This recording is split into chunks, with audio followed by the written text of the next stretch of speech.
कर्नाटक के साथी ने जो बात बोली है, कर्नाटका में एक मुद्दा बहुत बहस में छिड़ गया है कि 25% कानून में कहा है कि 25% बच्चे गरीबों के वो प्राइवेट स्कूलों में भर्ती किए जाएं।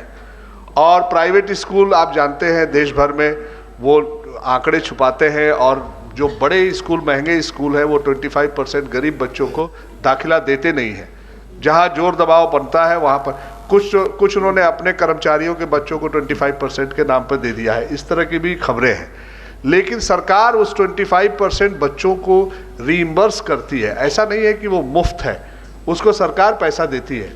कर्नाटक में इन्होंने सवाल उठाया है, आरटी फोरम और डॉक्टर निरंजन और एसडीएमसी वगैरह ने, इन्होंने ये सवाल उठाया कि 300 करोड़ रुपया सरकार प्राइवेट स्कूल्स को 25% के बच्चों के एवज में देती है। कानून मुफ्त और कंपलसरी एजुकेशन का है देश में, और इन सारे स्कूल्स को सब्सिडाइज रेट पर ज़मीनें दी गई हैं, बिजली दिया गया है, बहुत सारी छूट मिलती है उनको। तो क्यों सरकार उनको रीइंबर्स करती है? वो उनको 25% बच्चों को उन्हें एडमिशन देना चाहिए उस स्कूल में। ये उनका सोशल ऑब्लिगेशन है, ये उनका सामाजिक दायित्व है, क्योंकि उनको तो बहुत सारी सुविधाएं सरकार की तरफ से मिल रही है। लेकिन खजाने से, सरकारी खजाने से जो पैसा उनको दिया जा रहा है, उन्हें देने के बजाय उन पैसों से सरकारी स्कूल को मजबूत किया जाए, उसका इंफ्रास्ट्रक्चर, उसके टीचर, ये मजबूत किया जाए। ये बात कर्नाटका से उठी है और वहाँ की सरकार ने इसको पकड़ा है और वो कैबिनेट में मंजूर करने जा रहे हैं। और वो प्राइवेट स्कूल को रीइंबर्समेंट 300 करोड़ रुपया जो जाता है उसको बंद करके सरकारी स्कूलों की तरफ देना चाहते हैं। अब जो प्राइवेट स्कूल मैनेजमेंट है उसने ऐलान किया है कि वो डॉक्टर निरंजन के ऊपर हमला करेंगे, उनको बहुत सारी धमकियां मिल रही है। तो हम यहाँ से आपके तरफ से, आप सब की तरफ से डॉक्टर निरंजन को आश्वस्त करना चाहते हैं, ये लड़ाई आपकी ही नहीं, प्राइवेटाइजेशन के खिलाफ हमारी देशव्यापी लड़ाई है। और हम यहाँ से एक रिजोल्यूशन लेते हैं, ये जो गुंडागर्दी प्राइवेटाइजेशन के नाम पर हो रही है, धमकियां दी जा रही है, ये सम्मेलन उसका पुरजोर विरोध करता है। और कर्नाटक सरकार से ये अपील करता है कि वो डॉक्टर निरंजन की पूरी सुरक्षा करें। डॉक्टर निरंजन अकेले नहीं है, उनके साथ पूरा देश है, पूरे देश के शिक्षा पे काम करने वाले लोग उनके साथ हैं। धन्यवाद।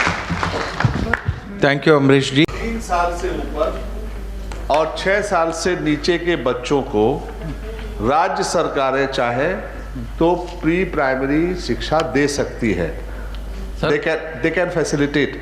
हम चाहते हैं कि उसको मैंडेटरी बना दिया जाए। वो 3 साल वाला प्ले वे में लेते हैं सर, नहीं, लेकिन कानून के सेक्शन 11 में 3 से 6 साल के बच्चों का जिक्र है, लेकिन वो मैंडेटरी नहीं है, बाध्यकारी नहीं है राज्य सरकारों को।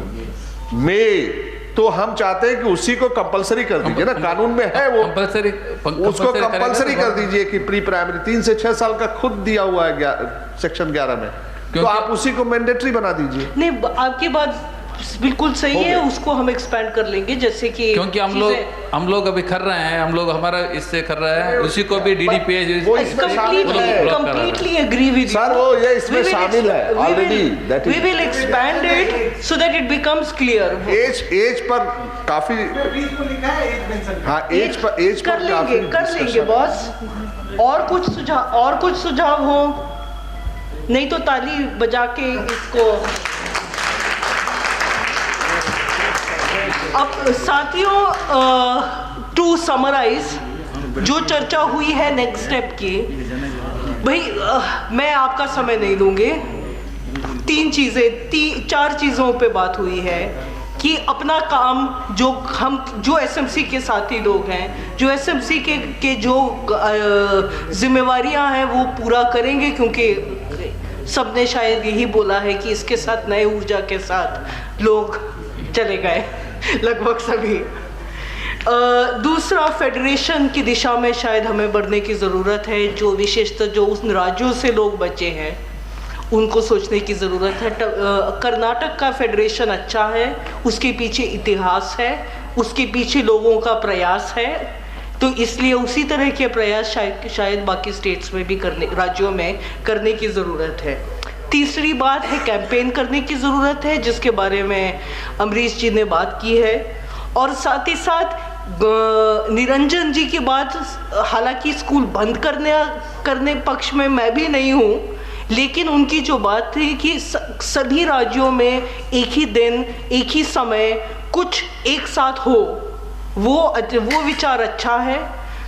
किस समय कब और कैसे, शायद कल की 2 दिन का जो हमारा नेशनल काउंसिल की मीटिंग है उसके अंदर विस्तार में बात करेंगे, लेकिन आइडिया अच्छा है और शायद होने भी चाहिए।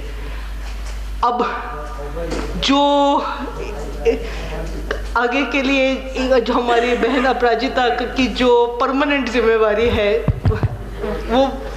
Thank you Angela, thank you distinguished guest on the panel. मेरे तमाम साथी जो सुबह से जुड़े हुए थे एसएमसी और जो है अभी तक, स्टेट कन्वीनर्स जो बहुत काम में बिजी रहते हैं, जुड़े रहते हैं, जूझे रहते हैं कि सरकारी स्कूल को कैसे मजबूत करा जाए, उन्होंने अपने टाइम निकाल के यहाँ पे आए। तमाम एसएमसी साथियों के साथ हमारे साथी जो शुरुआत से जब प्लानिंग से जुड़े हुए हैं, यानी चंद्रकांता, निरंजन, अमरीश जी, सभी और तमाम साथियों को बहुत बहुत धन्यवाद। आप लोग आए। Amar ji, I can't miss out the name, जो बहुत हम लोग को मदद किए। Thank you once again, thank you so much.